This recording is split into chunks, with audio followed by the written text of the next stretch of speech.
잠깐 영상을 끄지 마시고 딱 한 가지만 떠올려 보십시오. 당신 인생에서 가장 힘들었던 시간, 몸이 아팠거나 사업이 기울었거나 자식 때문에 밤을 지새웠거나 아니면 그냥 이유도 모르게 무너지던 그 시간, 그때 사람들이 곁에 있었지요? 연락이 왔고 위로가 왔고 힘내세요, 괜찮으실 거예요 라는 말들이 왔습니다.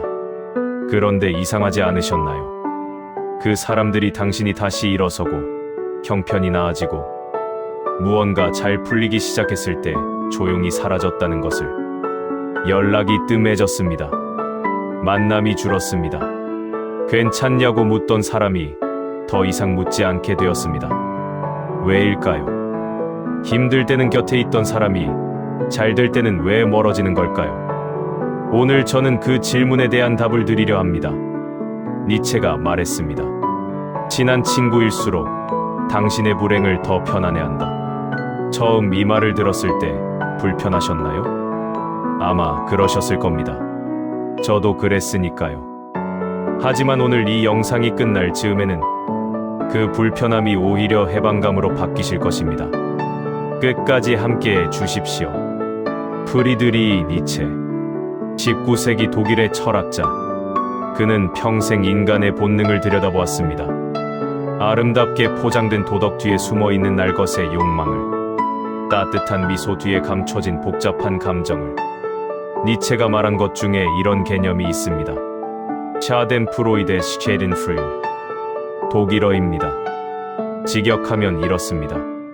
타인의 불행에서 느끼는 기쁨.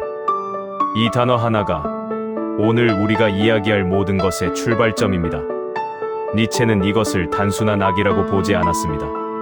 그는 이것을 인간의 본능이라고 했습니다. 숨겨야 할 수치가 아니라 직시해야 할 현실이라고 했습니다. 인간은 비교하는 존재입니다. 아주 오래전부터 생존을 위해 비교했습니다. 저 사람보다 내가 강한가? 저 사람보다 내가 더 많이 가졌는가? 저 집단에서 내 위치는 어디인가? 이것은 뇌에 새겨진 본능입니다. 진화가 만들어낸 생존 코드입니다. 그런데 문제는 그 본능이 현대에도 그대로 작동한다는 것입니다. 생존이 걸린 경쟁이 아니라 아파트 평수 비교에서도, 자녀 직업 비교에서도, 은퇴 후 생활 수준 비교에서도 우리는 여전히 비교합니다. 그리고 그 비교에서 타인이 나보다 낫다고 느낄 때 우리는 불안해집니다. 타인이 나보다 못하다고 느낄 때 우리는 안도합니다. 이것이 불편한가요? 그렇습니다. 불편합니다. 하지만 이것은 당신만의 이야기가 아닙니다. 모든 인간의 이야기입니다. 당신의 주변 사람들도 당신을 바라보며 같은 감정을 느낍니다. 니체는 이것을 숨기라고 하지 않았습니다. 이해하라고 했습니다. 여기서 중요한 것이 있습니다. 낯선 사람이 잘 된다고 해서 우리가 크게 신경 쓰이진 않습니다. TV에 나오는 유명인이 성공해도 우리는 잘 됐네 하고 넘깁니다. 그런데 가까운 사람이 잘 될 때는 다릅니다. 왜일까요? 바로 비교의 거리 때문입니다. 비교는 비슷한 위치에 있는 사람들 사이에서 가장 강하게 작동합니다. 비슷한 나이, 비슷한 환경, 비슷한 출발선. 함께 자랐거나, 함께 일했거나, 함께 어려움을 나눴던 사람. 그 사람이 나와 같은 곳에 있어야 나는 편합니다. 그 사람이 나보다 앞서 나가기 시작하면 무언가 흔들립니다. 생각해 보십시오. 동창 모임에서 오래간만에 만난 친구가 요즘 사업이 잘 돼서 라고 말할 때 당신 안에서 무슨 감정이 올라왔습니까? 순수하게 기쁘셨나요? 아니면 어딘가 불편한 감정이 스쳤나요? 그 불편함, 그것이 바로 비교 본능입니다. 그리고 그 본능은 먼 사람보다 가까운 사람을 볼 때 훨씬 더 예민하게 작동합니다. 왜냐하면 가까운 사람의 성공은 곧 나의 상대적 실패처럼 느껴지기 때문입니다. 우리 같은 출발선이었는데 저 사람은 저렇게 됐고 나는 이 질문이 마음속에서 조용히 올라오는 순간 그 관계는 조금씩 불편해집니다. 이것은 나쁜 사람의 이야기가 아닙니다. 좋은 사람도, 착한 사람도, 오랫동안 당신을 아꼈던 사람도 이 감정에서 자유롭지 않습니다. 니체는 이것을 힘의 의지 will surmach로 설명했습니다. 인간은 누구나 자신이 더 강하고 더 우위에 있고 싶어 한다는 본능. 이것이 억눌릴 때 사람은 불편함을 느낍니다. 그리고 그 불편함이 가장 친한 사람에게서 가장 강하게 일어납니다. 당신이 힘들었을 때를 다시 떠올려 보십시오. 사람들이 왔습니다. 위로했습니다. 너무 힘드셨겠다는 말. 제가 뭘 도와드릴 게 있으면 말씀하세요 라는 말. 그 위로는 진심이었을까요? 아마 반은 진심이었을 겁니다. 사람은 복잡한 존재니까요. 위로하고 싶은 마음, 도움이 되고 싶은 마음, 그것도 분명히 있었습니다. 그런데 그 마음 한편에는 또 다른 감정이 함께 있었을지도 모릅니다. 저 사람이 힘드니까 나는 그래도 괜찮은 편이구나. 적어도 나는 저 정도는 아니니까. 이것을 탓하려는 게 아닙니다. 이것은 인간의 심리 구조입니다. 심리학에는 사회적 비교 이론이라는 것이 있습니다. 인간은 자신의 상황을 평가할 때 주변 사람과 비교한다는 이론입니다. 그리고 나보다 상황이 나쁜 사람을 볼 때 자신의 상황에 대해 더 만족하게 됩니다. 이것을 하향 비교라고 합니다. 당신이 힘들었을 때 주변 사람들은 당신을 위로하면서 동시에 하향 비교를 통해 안도감을 느꼈을 수 있습니다. 이것이 잔인하게 들리신다면 저도 압니다. 하지만 당신도 누군가의 힘든 소식을 듣고 마음 한편으로 나는 그래도 라고 느낀 적이 있지 않으신가요? 정말 그렇습니다. 우리 모두가 이 안에 있습니다. 당신도 저도 그 위로해주던 사람도. 이것을 알면 그 위로가 거짓이었다고 분노할 이유가 없습니다. 그 사람이 나쁜 사람이라는 뜻도 아닙니다. 그것은 그저 인간이라는 뜻입니다. 다만 그 위로에 너무 깊이 기대지 않아도 된다는 것. 그것을 이제는 알아도 됩니다. 당신이 잘 되기 시작하면 생기는 변화. 그리고 이제 이야기의 핵심으로 들어갑니다. 당신이 일어서기 시작했을 때, 건강이 돌아왔거나 형편이 나아졌거나 자식이 잘 됐거나 오랫동안 꿈꿔온 일을 시작하게 됐거나 그때 무슨 일이 생겼습니까? 조용해졌지요. 연락이 줄었습니다. 먼저 연락하지 않으면 오지 않는 연락. 모임에서 예전과는 미묘하게 달라진 분위기. 뚜렷한 이유도 없는데 어딘가 거리감이 생긴 느낌. 말로 하기 어려운 변화들. 혹시 이런 말을 들으신 적 있으신가요? 요즘 많이 바쁘시죠? 칭찬처럼 들리지만 어딘가 차가운 말. 잘 되셨으니 이제 우리 같은 사람은 필요 없겠네요. 웃으면서 하는 말이지만 웃을 수 없는 말.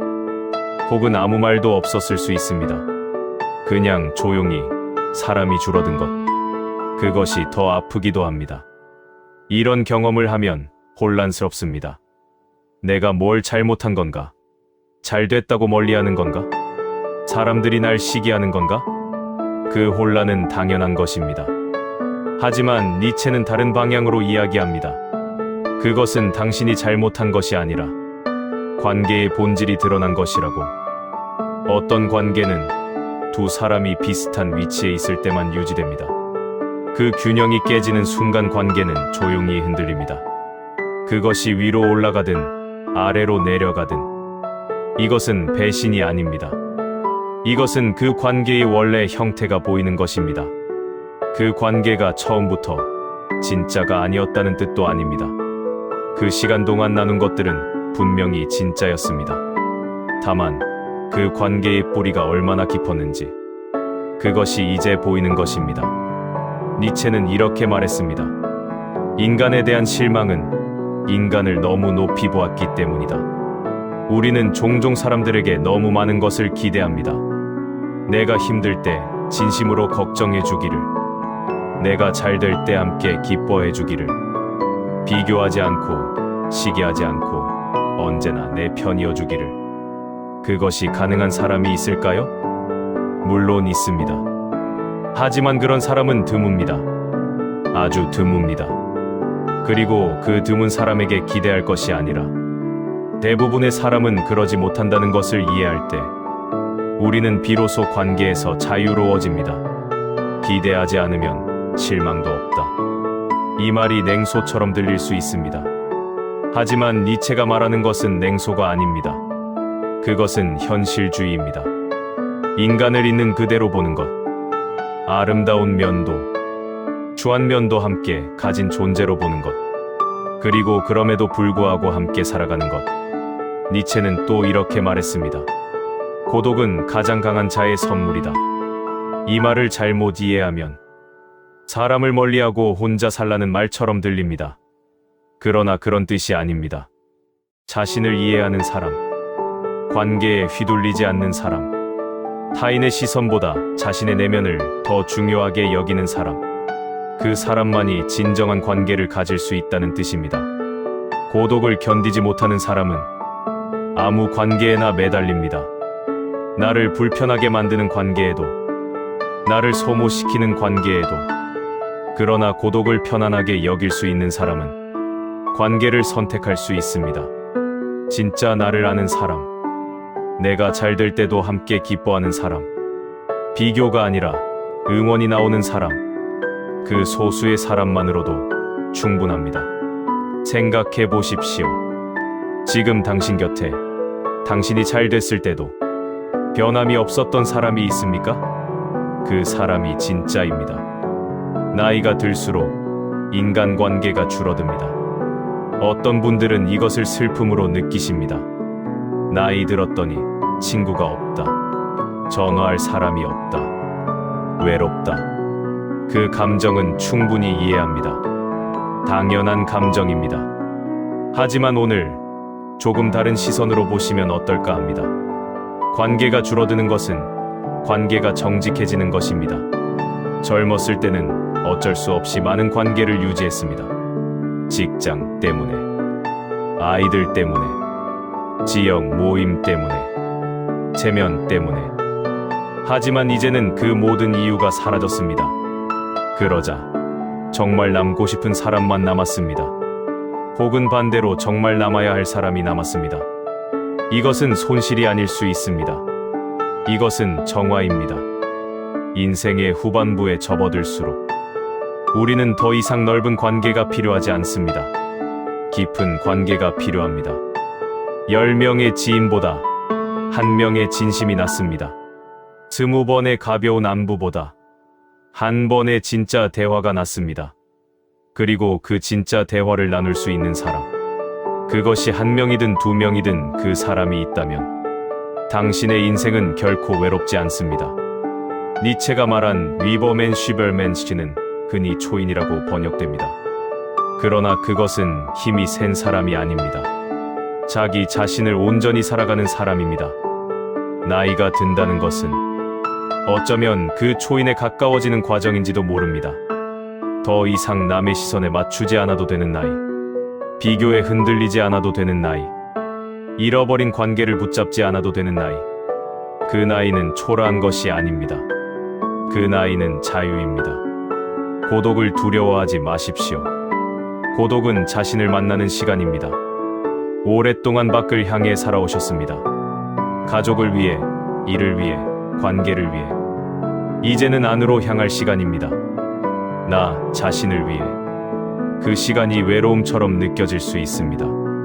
하지만 그 안에 앉아 있다 보면 조용한 충만함이 찾아옵니다. 자신을 오래 들여다본 사람만이 아는 그 고요함. 이제는 나를 위해 살아도 됩니다. 오늘 이야기가 불편하셨나요? 아마 처음에는 그러셨을 겁니다. 친한 친구가 내 불행을 편안해한다는 말, 위로 뒤에 안도감이 숨어 있다는 말, 내가 잘 될 때 사람들이 멀어진다는 말. 이것은 사람들을 불신하라는 이야기가 아닙니다. 이것은 관계를 있는 그대로 보라는 이야기입니다. 기대가 크면 상처도 큽니다. 하지만 인간의 본성을 이해하면 실망이 줄어듭니다. 그리고 실망이 줄어들면 관계가 편해집니다. 기대가 없는 관계는 오히려 더 오래 갑니다.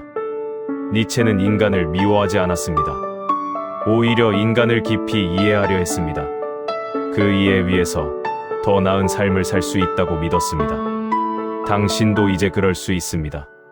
그 사람이 왜 멀어졌는지, 왜 위로가 차가웠는지 이제는 이해합니다. 탓하지 않아도 됩니다. 상처받지 않아도 됩니다. 그것은 그 사람의 한계가 아니라 인간이라는 존재의 구조입니다. 그리고 당신도 그 구조 안에 있습니다. 우리 모두 불완전합니다.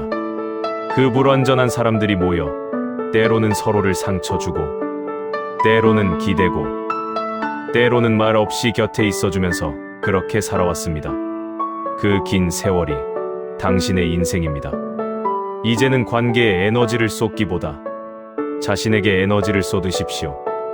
당신이 원하는 것, 당신이 좋아하는 것, 당신이 아직 해보지 못한 것, 더 이상 남을 의식하며 살지 않아도 됩니다. 남이 어떻게 볼까? 저 사람은 어떻게 생각할까? 그 시선에서 내려오십시오. 이제는 당신 차례입니다. 당신의 삶을 당신이 살아도 됩니다. 오랫동안 참 많이 남을 위해 사셨습니다. 이제는 나를 위해 살아도 됩니다. 그것이 이기적인 게 아닙니다. 그것이 진짜 사는 것입니다. 잠깐만요. 오늘 이 이야기가 마음에 닿으셨다면 혼자 간직하지 마시고 주변에 한 분만 더 나눠주십시오. 비슷한 나이에 비슷한 고민을 하고 있을 누군가에게, 그 사람에게 이 영상이 닿는다면 그것으로 충분합니다. 구독 버튼은 이 채널을 계속 찾아오시겠다는 약속입니다. 가볍게, 편하게 눌러주십시오. 다음 영상에서 또 뵙겠습니다. 오늘도 수고 많으셨습니다.